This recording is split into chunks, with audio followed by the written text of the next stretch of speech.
Hi, today I am doing the first half of the practice midterm for Math 98. I'm Carly McAvoy, and this is starting off with a translation. The reason we put this in there is because people get confused about 4 less than Q. People will write it as this, 4 minus Q.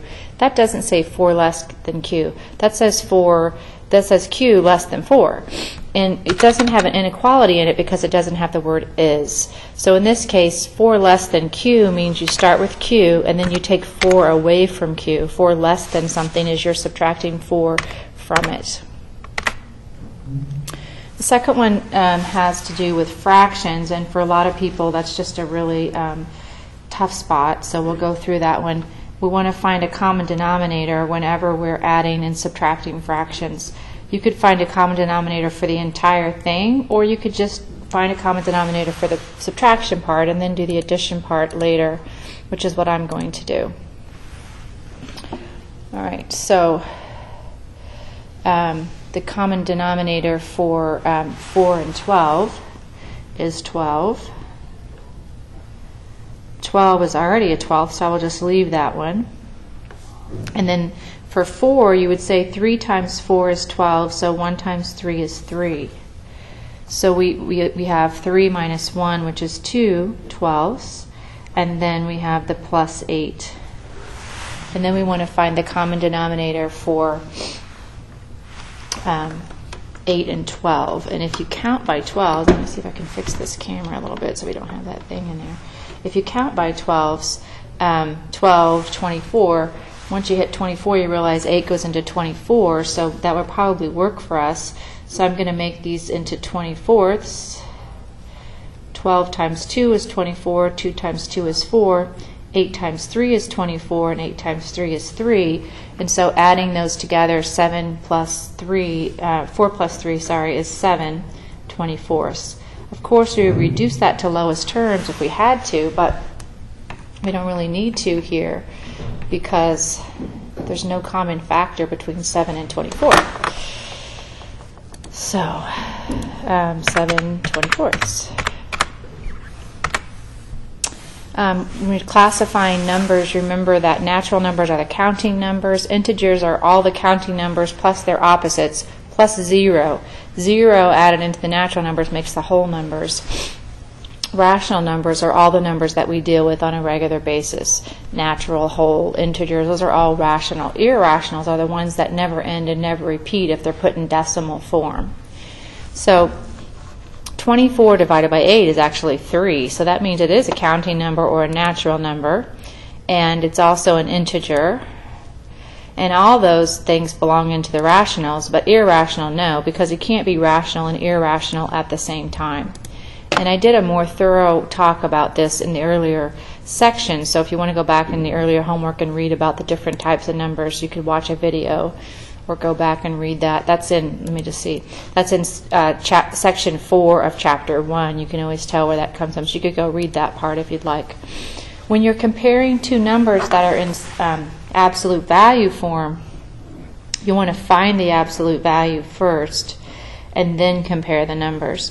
So the absolute value is just going to be positive for these numbers because the absolute value is a distance, and we always look at a distance as positive. So this is positive 24 and this is positive 17, and 24 is greater than 17.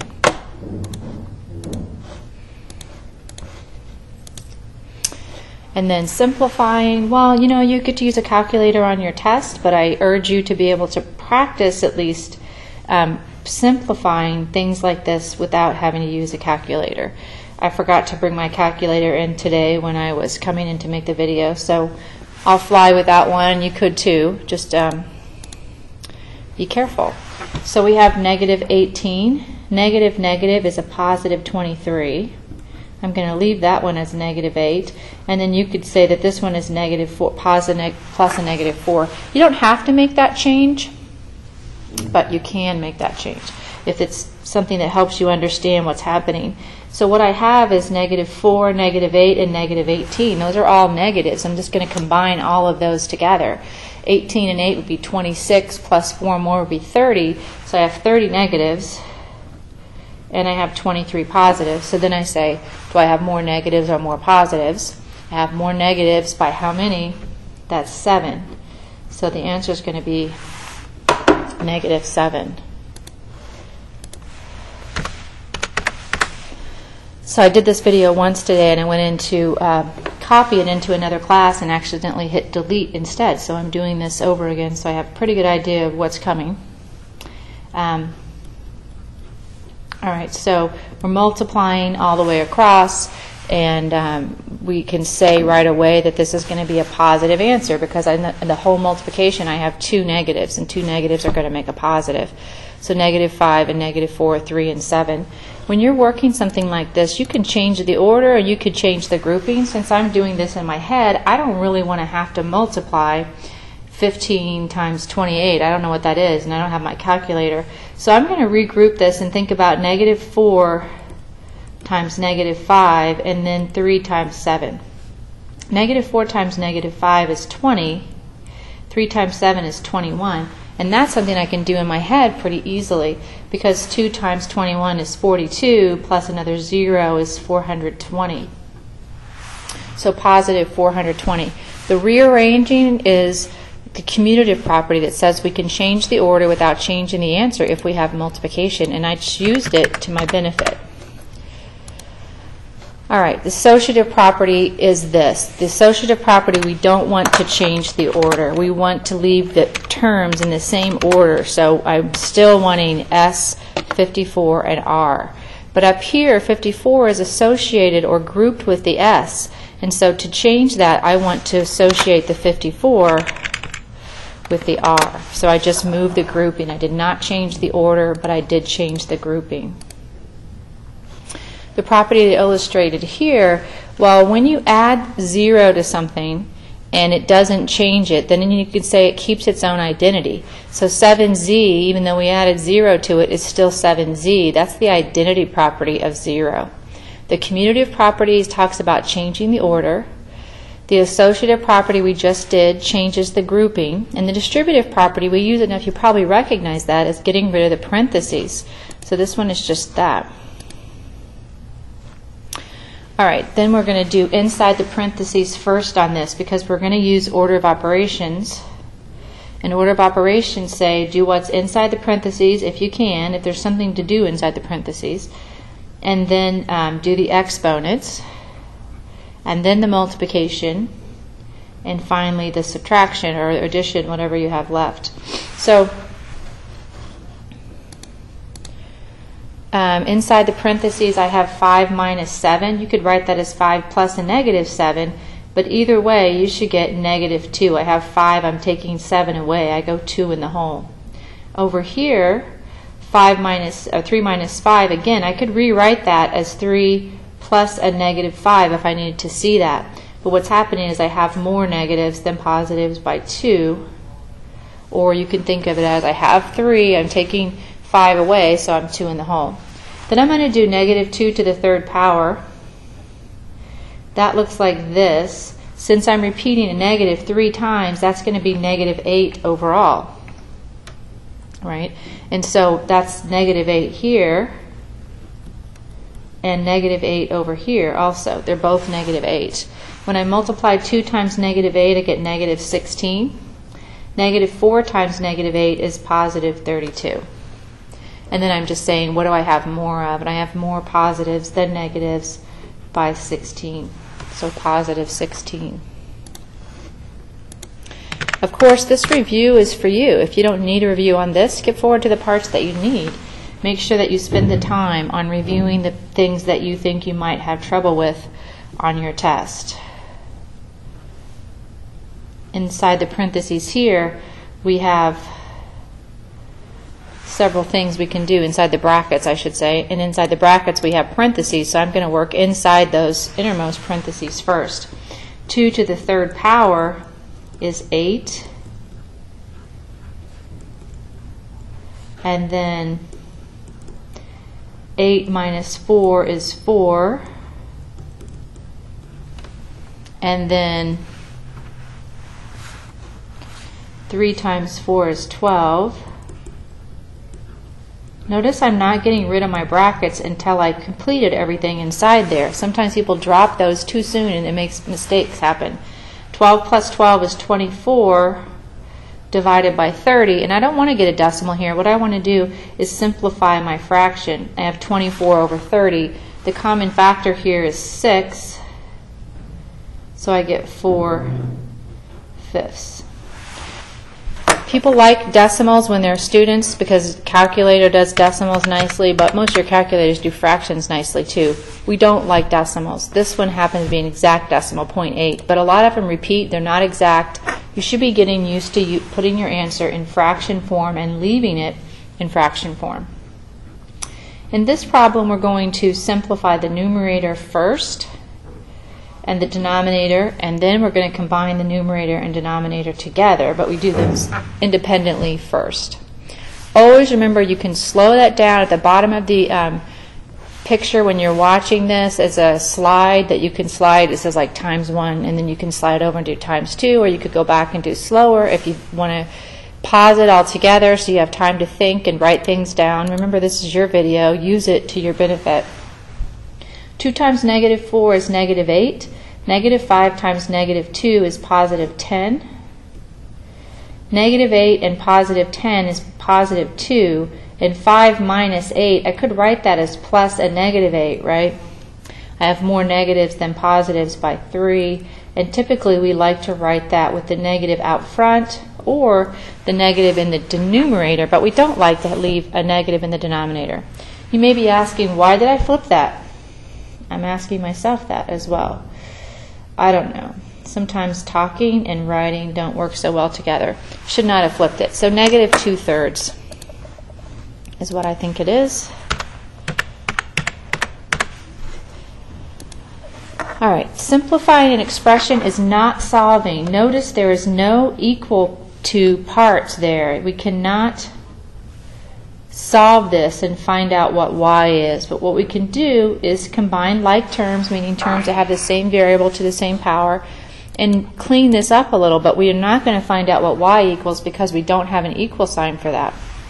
Remember, when you see something like this, there's a little imaginary 1 right there. So I'm actually distributing -1. I have -3y minus 4y minus 1. -3y and -4y is -7y, and then minus 1. So that's as far as I can go because those are not like terms anymore. So I can only write that as -7y minus 1. Another one where we're going to distribute. Remember, the distributive property is getting rid of parentheses. So I'm going to distribute the -3 through there, and then I'm going to combine any like terms that I have.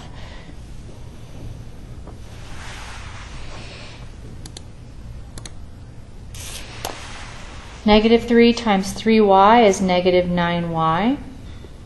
-3 times -7x is +21x. So whenever I'm distributing, I do this thing where I do the lines on top, and that's so I don't forget, because a common mistake is people to multiply the first term and then not the second one. So I want to make sure that that doesn't happen. -9y and -1y is -10y. Because this right here is an understood 1, so we have 9 and then 10 negatives. And then this one has a y and the other one has an x, so I can't combine those. That's as far as I can go. -10y plus 21x. Solving an equation. This equation is very straightforward, and hopefully by now that's not a challenge for you. The idea here is to get your y by itself. So you're going to use the addition property of equality that says we can add the 5 to make 0. Those are additive inverses. And at the same time, we have to add 5 to the other side. This becomes 0, so we don't need to show it because of the 0 identity property.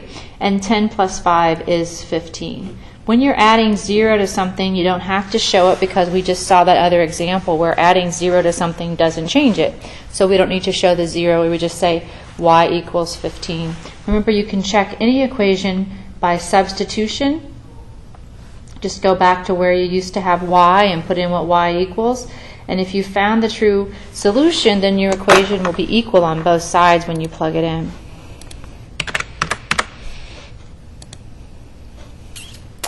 All right, so this one says that in early months of some year, one site added 0.6 million new accounts every day. At this rate, how many days would be needed to add 48 million new accounts? So we're going to add 0.6 million per day. And what I want to know is how many days. So I'm going to say D equals number of days, and our goal is 48 million. Now I'm going to go over and set the problem up and solve it, but I had to get the information down that I needed. We're adding 0.6 million accounts per day. D, I'm saying, is the number of days that it's going to take to reach our goal, and our goal is 48 million. So we would just say every day we get 0.6 times D, and we want to keep doing that until we get to 48. Divide both the sides of the equation by 0.6. 6 goes into 48 8 times, but then I have 0.6, so that's going to add a 0. So it would take 80 days to get to our goal of 48 million customers. Solve this equation. Again, this equation is pretty straightforward. We have 12 equals 2x plus 9. What I want to do first is get the x term by itself, so I'm going to subtract 9. That gives me 3, and then I'm going to divide both sides by 2. And remember, we like fractions. Don't change things into decimals, and don't change them into mixed numbers. 3/2 is a perfectly great answer. In this equation, I need to use a distributive property to start off with to get rid of parentheses.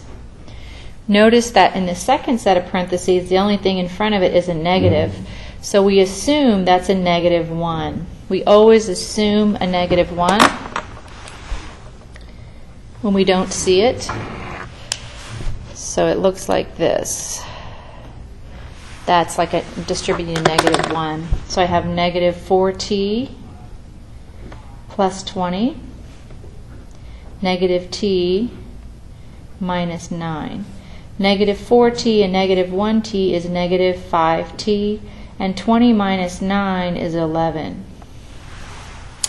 And then I'm going to subtract 11 from both sides because I'm trying to get this t term by itself. 5 minus 11 is -6, and dividing both sides by -5, t equals, well, it's a negative, so it equals a positive 6/5.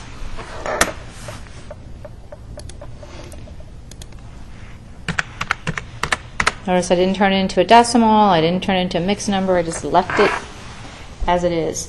Number 18 is hard for people because people have weak fraction skills, and even those that don't have weak fraction skills are just afraid of fraction problems. They just assume they're going to be really hard. This is not a hard problem. What you want to do here is figure out what the least common denominator is. And what we have for fractions is just 9s and 3s, so you should pretty quickly see that the least common denominator would be 9. So I'm going to multiply everything times 9.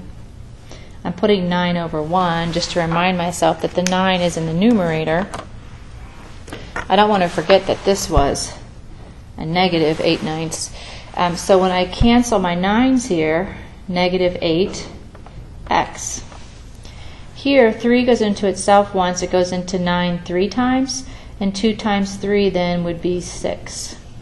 And over here, the 9's cancel, and you get 5.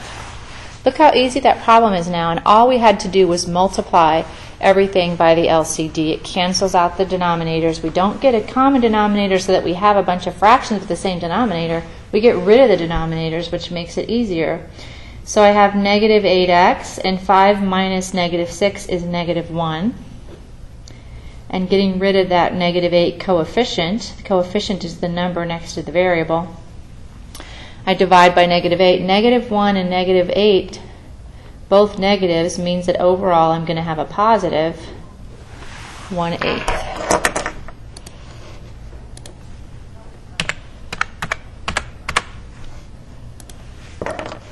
All right, find the number. 4 times a number is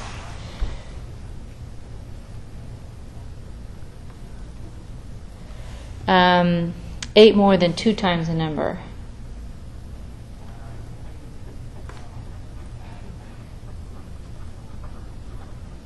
I didn't write that very nicely over here, but I just wanted to copy it down. What I want to show you is that the word is your equal sign. This right here is your equal sign. So everything to the left of that is on the left of the equal sign, and everything to the right is on the right. 4 times a number just looks like 4n or 4x or whatever. 8 more than 2 times the number. Well, 2 times that number would be 2n. 8 more than that would be 2n plus 8. And then I would just subtract 2n from both sides because I'm trying to get all the n terms together. And then divide both sides by 2. And n would be 4. This one was number 19.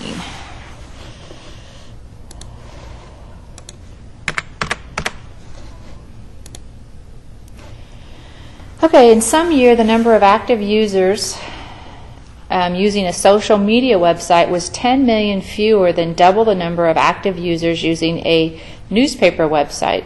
If the two sites had a total of 170 million users, how many people used each of the websites? So I'm going to write down a couple things here. We had 10 million fewer than double. All right. We had a total of 170 million.